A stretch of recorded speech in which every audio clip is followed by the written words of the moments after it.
Hi, I'm Dr. Flora Rolf, and along with Dr. Adam Burston, we want to thank you for joining us today. I'm going to run you through this presentation.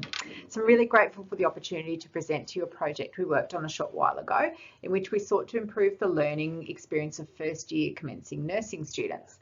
So the aim of this project was to transcend that nexus between the online and the classroom learning environments and provide a more integrated learning experience for our novice nursing students. So what we would like to do first is acknowledge the traditional owners of the land, and so the lands on which Adam and I both live and work, we'd like to acknowledge the Bidjara, Turrbal and Jagera people, and also pay our respect to elders both past and present. Okay, so the demand to engage with digital learning resources among tertiary students is very much embedded in the tertiary landscape, and academics are progressively orientating learning resources towards that digital space, perhaps even more so post-pandemic. However, students' engagements with such resources are frequently arbitrary and often very inconsistent. So to facilitate quality learning, we need to respond by curating digital learning environments that evolve to meet the unique and changing needs of our students. So this research took place with a cohort of Year 1 nursing students and involved their laboratory simulation sessions that were embedded in a clinical practice unit. So we developed a suite of resources to assist in bridging that gap between online learning management system and the classroom space. And these resources included some video recordings of 2 case studies, so some nursing care in action, some electronic medical records of the people within those case studies, so the patient records for those case studies, and then some guided reflective activities and some self-directed knowledge testing quizzes as well. So the video recordings demonstrated a number of nursing skills, including pain assessment, vital signs measurement, communication, some basic decision making and some basic care planning, as these were core skills commencing students needed to develop in this unit of study before they attended their first clinical placement. So the resources were used by students fairly independently. They could access them independently within their online learning management system, and then the teaching staff also intentionally used these within classroom simulation activities.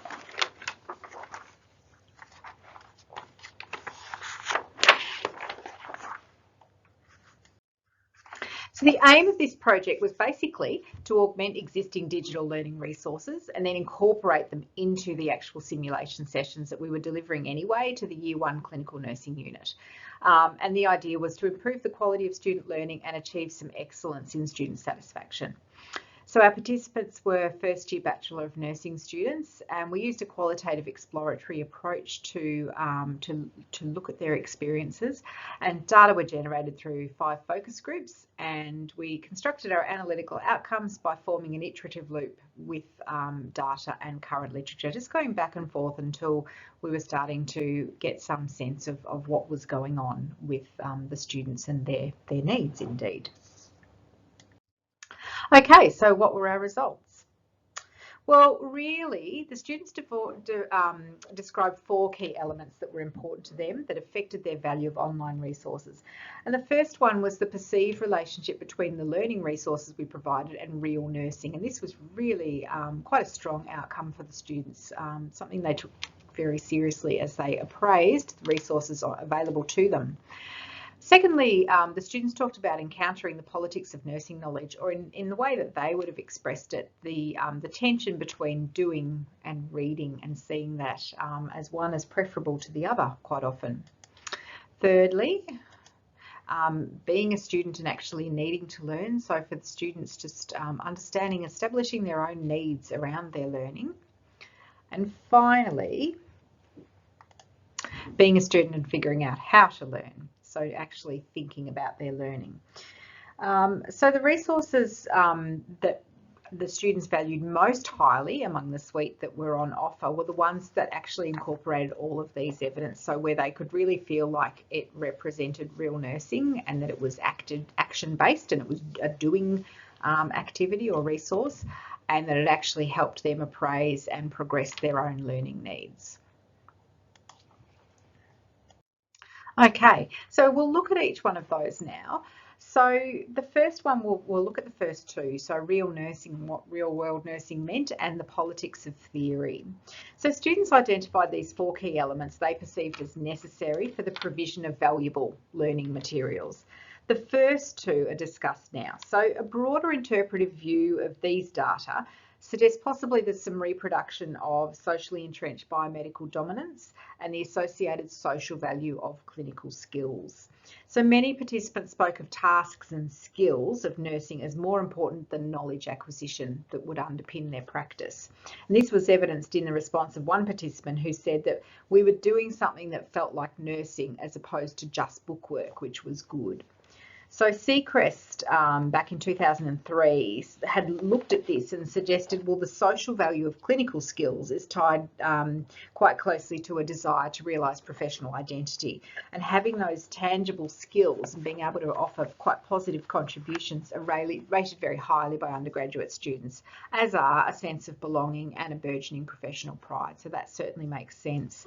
And then some work in the 90s by Morse and then later by Muxlow suggests that this emerging shift from that very early idealisation of humanitarian aspects of nursing are replaced by a focus on psychomotor skills acquisition, possibly as a defence mechanism against the burden of emotional labour. Now, this is great research and it's very unquestionable in the broader profession, but it does very little to explain this preoccupation at such an early stage of nursing development. So we drew a few conclusions from all of this. First of all, that commencing students construct this meaning of being a nurse through assumptions they actually bring to learning rather than secondary socialisation as a nurse, as they haven't yet attended clinical placement. The social discourse around nursing in the broader community as a profession is one of action and task, and it's grounded in some historical and political influences. So that tension between doing and reading or thinking in nursing exists much more broadly in the profession and in the community. And of course, the students will absorb that before they come along to commence their nursing degree. And finally, one of our conclusions was that educators must engage with this and respond to the student perception of social value associated with clinical skills and the need to establish professional identity. So moving on to the next slide, this actually prompted quite a deep reflection for us as researchers. And our question is why do commencing students so strongly align themselves to tangible skills rather than tangible knowledge? So the next 2 outcomes that we looked at, that the students shared with us, was being a student and needing to learn, and being a student and learning to learn. So consistently, students focused upon process and in making links between theory, resources and clinical practice. This was really important to them and they did it over and over again. This real-world relevance to what they believed they were going to be doing was primary importance in engaging students in activities. So often we really had to be able to sell the student the activity that this would be something that they would do in practice. This metacognitive approach to learning was actually really refreshing to see in learners that were on the whole new to tertiary learning. So we're really delighted that students were thinking like this. So you can see there in a couple of the participant quotes, you know, students would actually think about their thinking and think about their learning and make decisions accordingly on how they would access and use the resources. So that reflection on learning is really encouraging because it appears to occur in line with the desire to construct theory-practice links, or in their ideas, it's real world and real nursing. But from a pragmatic perspective, it's really necessary to acknowledge that at times students' perceptions of what they would be doing in the real world, or what indeed real nursing looks like, were not entirely accurate. And consequently, it's really important that academic staff are conscious of this and are prepared to correct misperceptions. Academic staff really need to be able to guide students in their development and they're questioning their assumptions of what nursing is and what nursing looks like, because they're not always clear on that.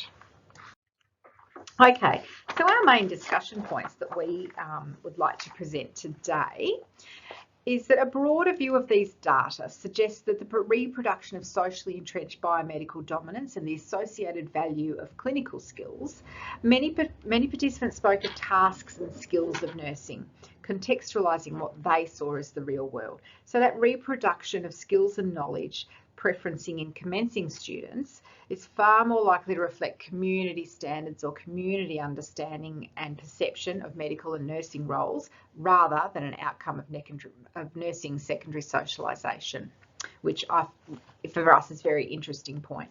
So there is some company in the literature with this. So Henderson, Manias Street and Holstrom and Larson, all in from 2000 on, have argued that biomedical scientific knowledge, such as measuring blood pressure or entering data into computers, is given preference over nursing knowledge, such as therapeutic communication, despite the mastery of these fundamental skills being the remit and expectation of the profession. So the socialisation of students is very well documented, and it's that early socialisation during those initial clinical placements that is identified as the origin of nursing students' preoccupation with the real world, and that's certainly been the work of Horton there in 2014. So for us, it's a huge curiosity to discover that our students were recounting this concern before any exposure to clinical undergraduate nursing placement and any sort of socialisation processes that are indeed inherent to placement experience. So where does this lead us? So we have some take-home messages that we'd like to share with you. So first of all, based on our interpretation of the data, we propose that undergraduate nursing students want value electronic resources integrated as a component of their overall nursing experience. They value being able to access both independently and in class these electronic resources and use them as they see fit to augment their learning.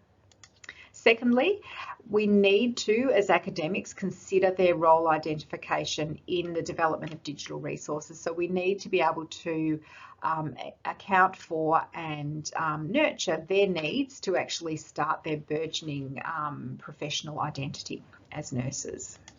And finally, digital resources must be explicitly linked to both the real world of nursing and to formal assessment tasks. Otherwise, they're an optional activity with less value to nursing. So it was very clear to us in our research that the things that students really drew from these resources was their connection to the real world. That was one of the big drivers for them to actually access and to continue to access the learning material. And then there is a huge body of research out there reminding all of us that if it's accessible, the students will access. And so where possible, these things do need to be built into those resources to really ensure that the students are accessing as much as we would like them to. So electronic resources are perceived as an important component of multimodal approaches to learning in undergraduate nursing education already. But this perception is often grounded in our own pre-existing interpretations of the role of nursing and its place in the broader health hierarchy.